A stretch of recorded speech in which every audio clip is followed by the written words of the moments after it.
to Founder Circle. I'm Ashley, and today we're tackling something that women don't talk about a lot, and that's money. From bootstrapping to investor funding, we're going to lay it all out today. So what are your guys' wins, mistakes, pivots when it comes to finances? Well, at least for me, it came down from my family selling Pickwick Gardens, and we took those funds. So we had the funds to be able to reinvest back into ourselves instead of like keeping it. We took the money and did a full remodel on Matt's dad's upholstery shop, and then we used it obviously to buy equipment and things like that. Can we talk about that for a minute? Because that shop has been in the family for how long? Um, I'm going to say over 40 years. It's been in the Sagona family. Okay. My husband and his mother. And it was an Upholstery. upholstery Yeah. for cars? Yeah. Well, Oh. anything, Okay. but And then it they sat specified in cars. empty? No, they did have someone running the business because when Matt's dad passed away, then they sold the business itself to the apprentice, and he ran it for at least 20 some odd years before he just wasn't really doing it anymore.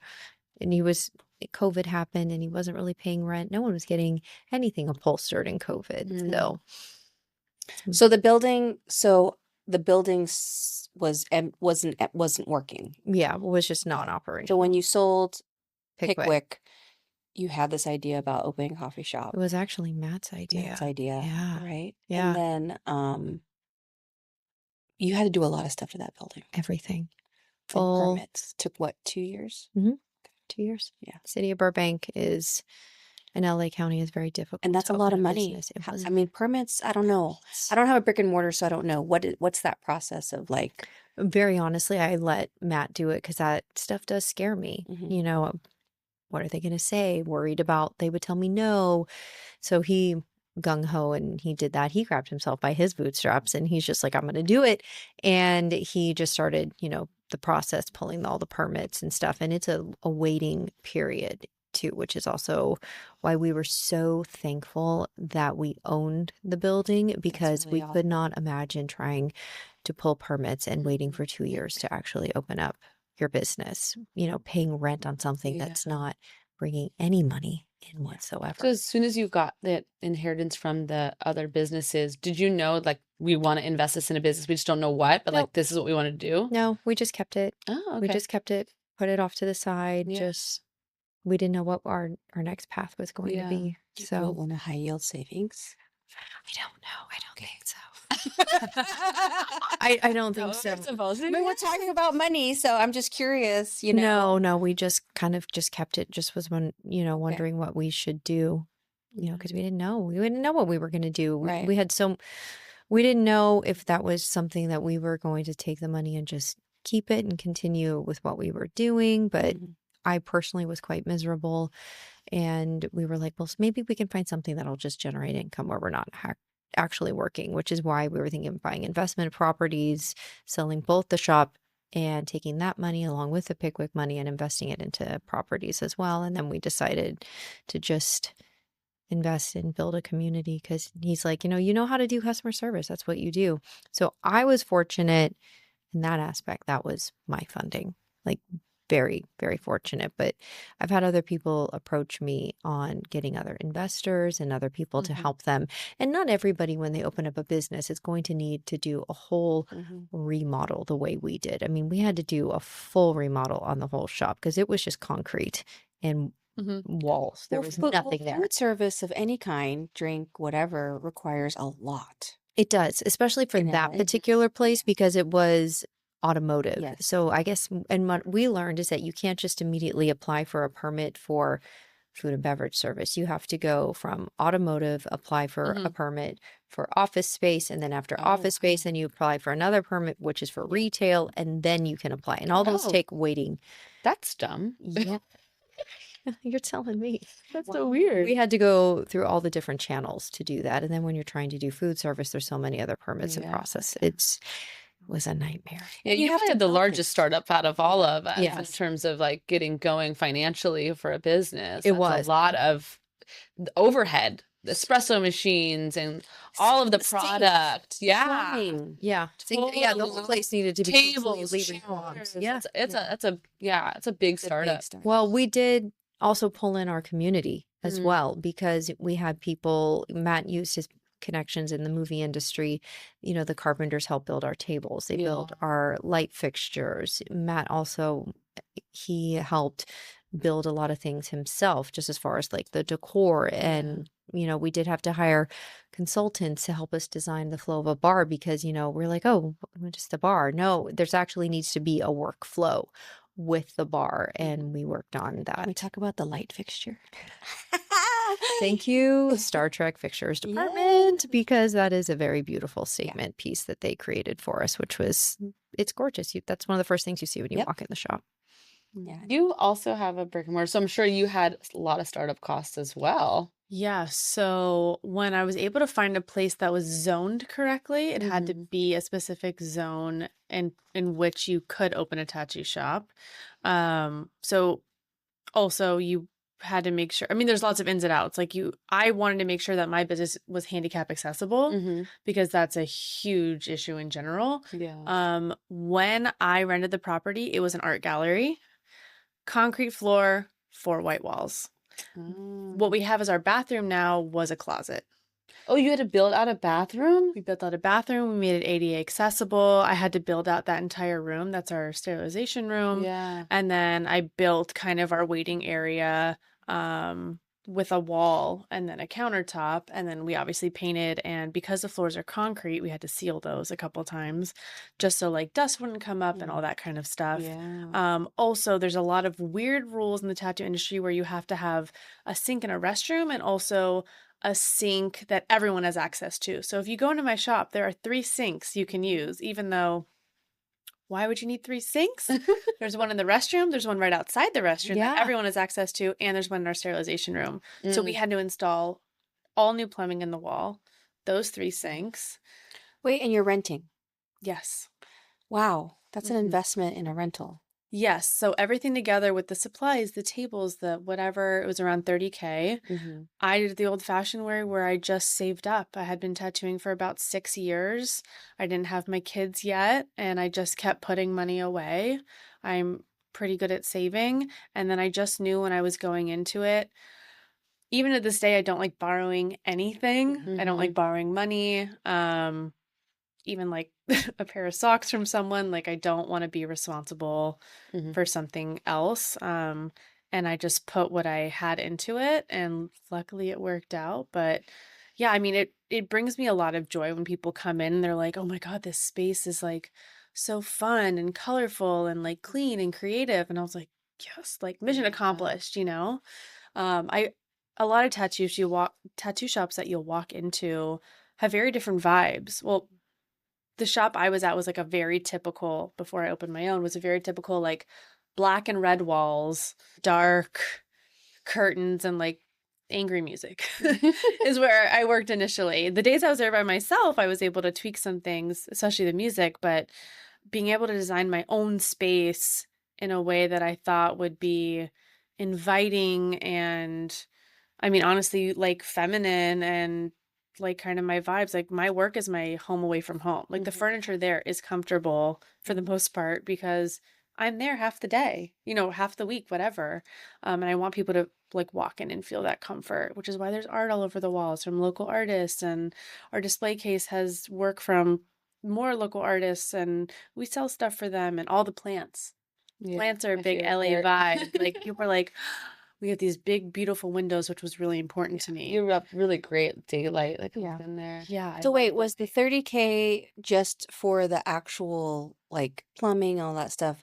Was an additional money for like the fixtures, the ink, the chairs, the It was 10K just to rent the space initially. Okay. It was 17 to do all the plumbing and building, and this was all during COVID, mind you. This was Okay. November 2020.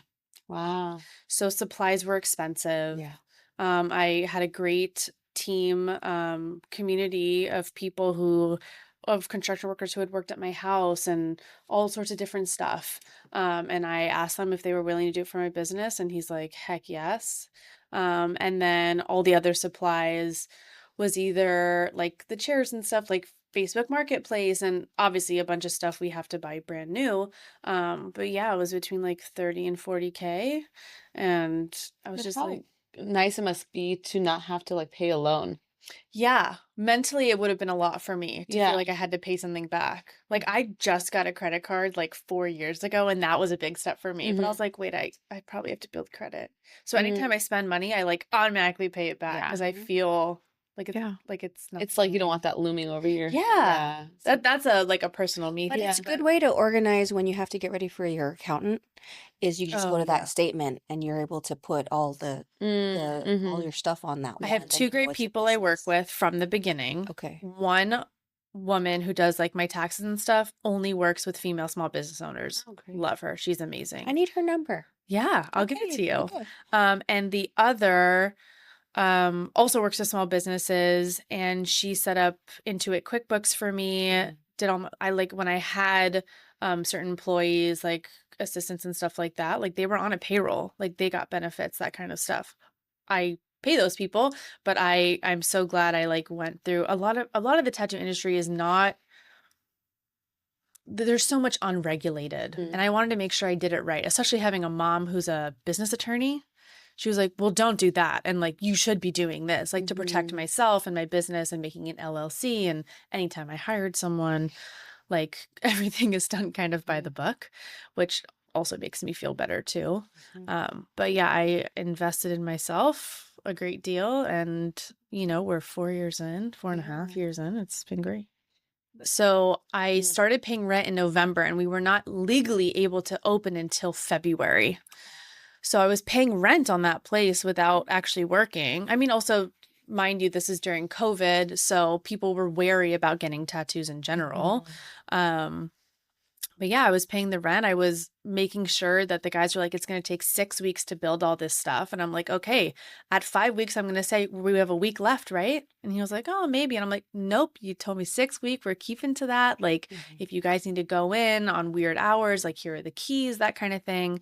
And then when it came to health department, I called them regularly, being like, hi, this is Zara Solava again, just making sure you got my application. We would like to open as soon as possible. You have to have someone from the office come in and inspect everything, ask you all the questions until you can open. You have to get that approval.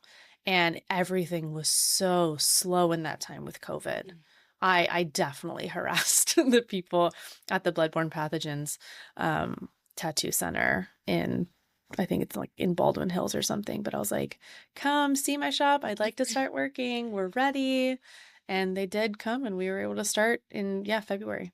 That's scary because November 2020, you don't really know where the world is going at that point. So you don't know, could it shut down longer? Could it be, so you put that was a big leap of faith. Right. Well, that October, we were technically able to go back to work with all of these restrictions, right? So like the masks and we were wearing aprons. I remember I would go home and change my clothes because I was like, COVID's everywhere.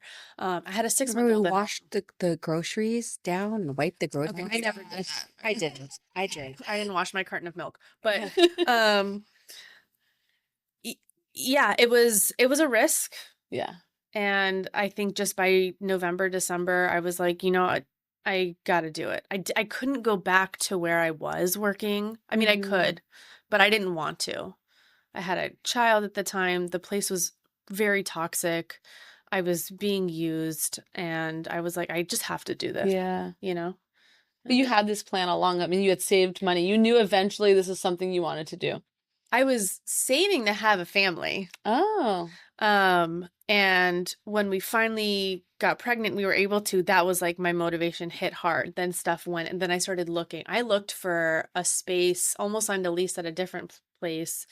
And I was like, nope, it just doesn't feel right. And then when I stumbled up across where we are now, I was like, this feels good. This feels right. There's parking. There's, like there were big things for me I needed. Yeah. Like those big windows for light is amazing.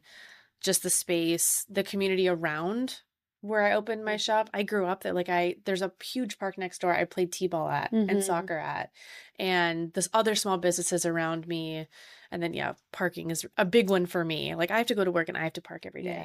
Yeah. Yeah, the parking's actually not difficult. No, yeah. You just park in the When I was people in the nervous when I neighborhood- did a pop-up at yours. I'm like, Yeah. I have all this stuff. And guess what? I found parking in the front. Yeah. Every time. Yeah. It was yeah. awesome. I mean, there's meters in front, or if you don't want to pay, you go on the side streets, or you can park at the park all day. Yeah, Like and the side streets are easy to get. Yeah. yeah, those things were easy. Yeah, That's really stuff that's important to me. Yeah. And then it was creating my team, you know. Mm-hmm.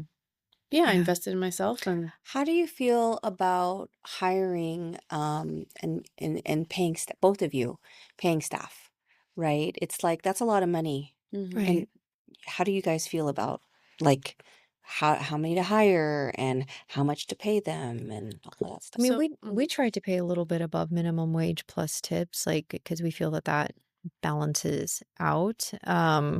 Obviously, I would love to always pay my staff more because my shop is my baby, and I don't want to take things for granted. Like if I could pay them way more than what I pay them, I absolutely would. But it was like I want them to feel taken care of so that they work hard for me. Like, so that's why I wish I could give them more. my artists are technically independent contractors. Nice. So, and that's pretty normal for hair salons or Yeah. nail or tattoo. They take their own. Yes, a Great. lot of tattoo artists, a lot of tattoo business owners will do a percentage. I did that for 6.5 years, and I now know I was taken for a ride, giving 50% of everything I did. 50? 50. Holy moly. I made people lots of money. Wow. So I knew when I was going to open my own shop, I wasn't going to do it that way. So they just pay a flat fee of rent a month. They have access to all of our supplies, as well as, you know, social media, all that kind of stuff. And it's just so much easier that way for me, like math wise. Yeah. And that way there's no like pressure to work a certain amount or out. Like everyone who works for me has a key to the shop. They can go in when they want. Everyone makes their own schedule. I trust them. I mean, there's a process to get there, obviously. Like I wouldn't give you a key on day one, but yeah, it's a little bit more simple. When I did have an employee, which was like an assistant or someone who was cleaning the shop or whatever, that was a headache, and I don't ever want to do it again. I paid above minimum wage and all that stuff, but for the workers' comp and the direct deposits and all that stuff, I did that for 2 years and I hate it. Yeah, there is all I that. don't do it anymore. Workers' comp, state of California requires that there's like that retirement savings that, you know, you pay into that. It's just mandatory for all of the staff, whether they opt in or out. So there is a lot when it comes to paying them, a lot when you have people working for you. So just trying to also make sure that for me, I just want to make sure they feel valued. Like I don't really take their time for granted. I feel very appreciative to every person that shows up. It's good.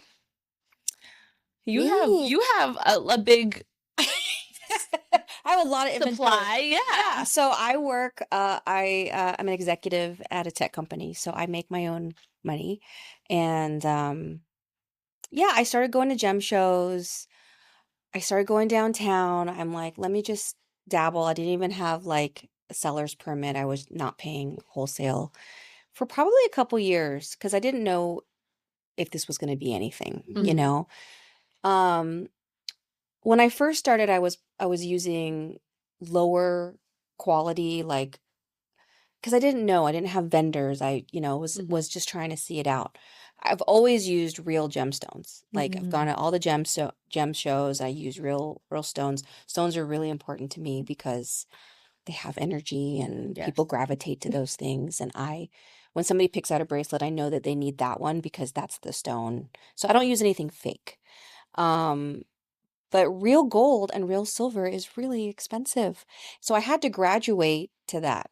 So over the course of, the first couple years, you slowly build your inventory, you sell a bracelet for $20, you start kind of making back what you give in. I took a loss for a long time. I actually don't really make, it just kind of pays for itself. What I do love is that I'm able to give back to the community. I do a lot of I do a lot of charity events. So I give about $10,000 back a year, It's great. which is a lot Yeah. of money Yeah. to schools, to lots of places. So um, again, I think I talked about this in episode 1. If I stopped, I wouldn't be out of I wouldn't be out of pocket. I just have a lot of inventory. But I'm not stopping. So, Yeah. but today I have graduated to uh gold, real gold. I found some wonderful women who do Brazilian gold, which is affordable, which is durable. It is plated, but it's plated 3 times. I get this question a lot, so I'm going to tell you guys now. How is your gold plated? So most gold is plated, it's like dipped half a micron. And so you buy it at Target or whatever, it's Mm. like, it kind of tarnishes really quickly.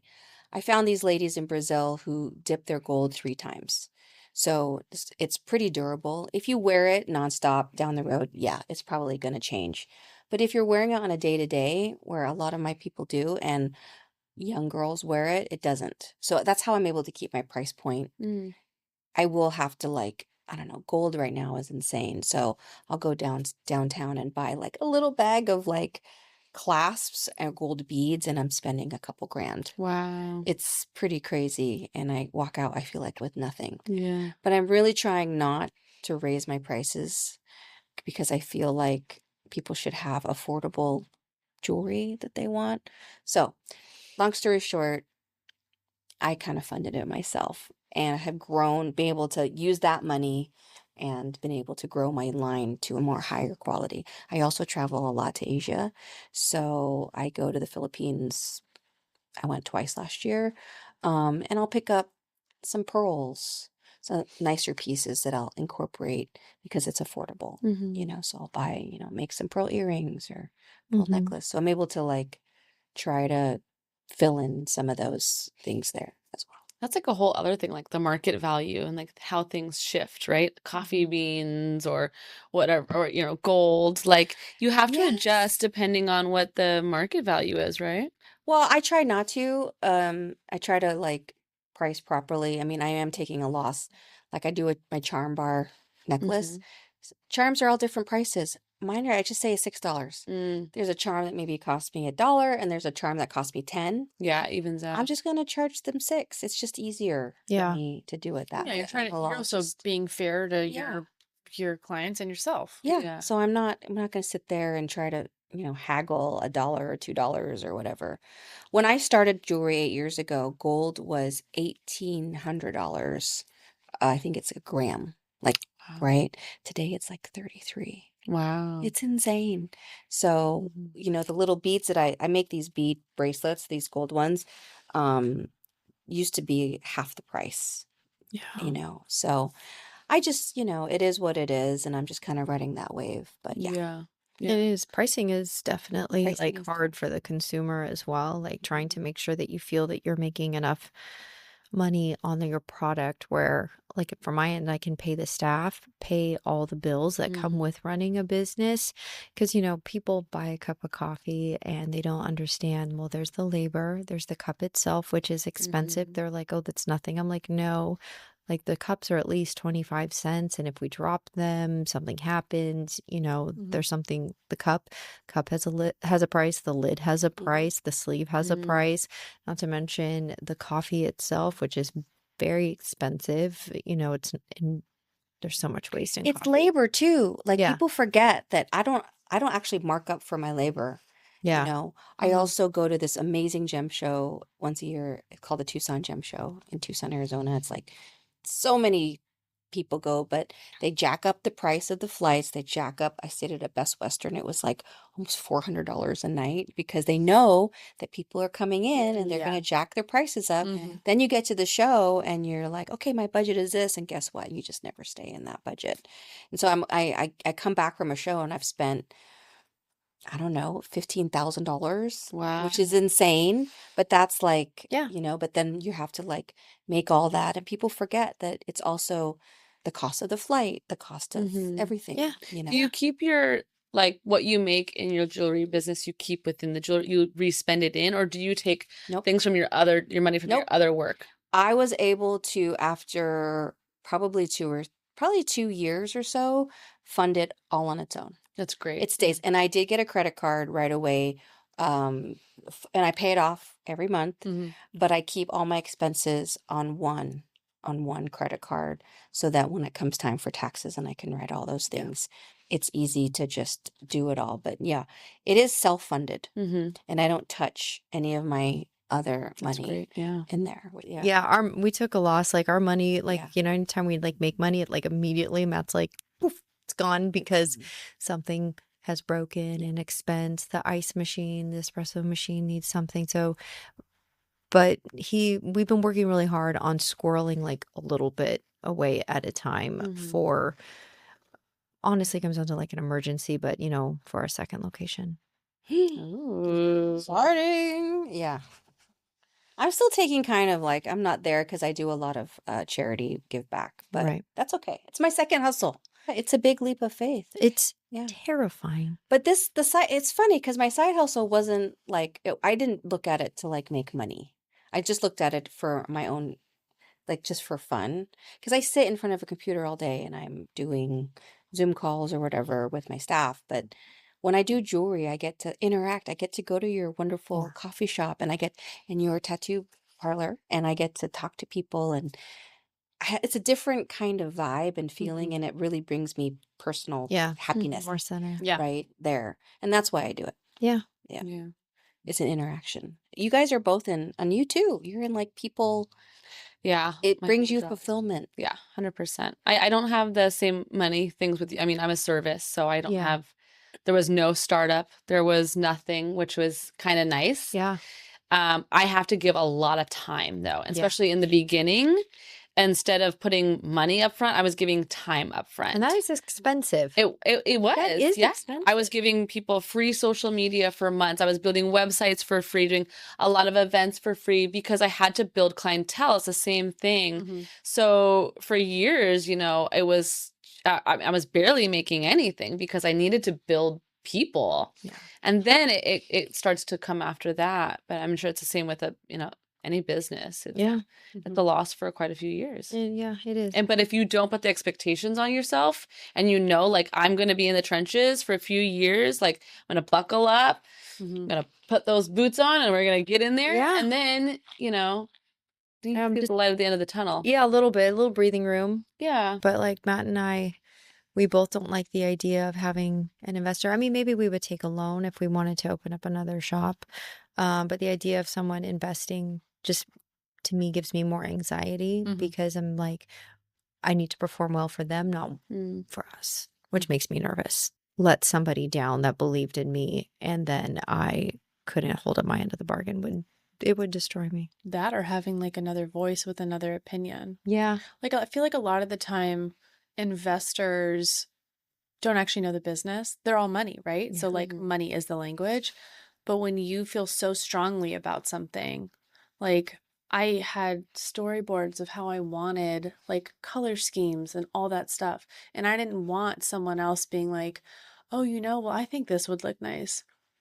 Thanks, but no thanks. Like, this is my vision. This is my baby kind of thing. Yeah. That's why it worked out well for Matt and I, at least on that aspect, because he had a vision of how things wanted to work. He'd ask my opinion, but I honestly didn't care.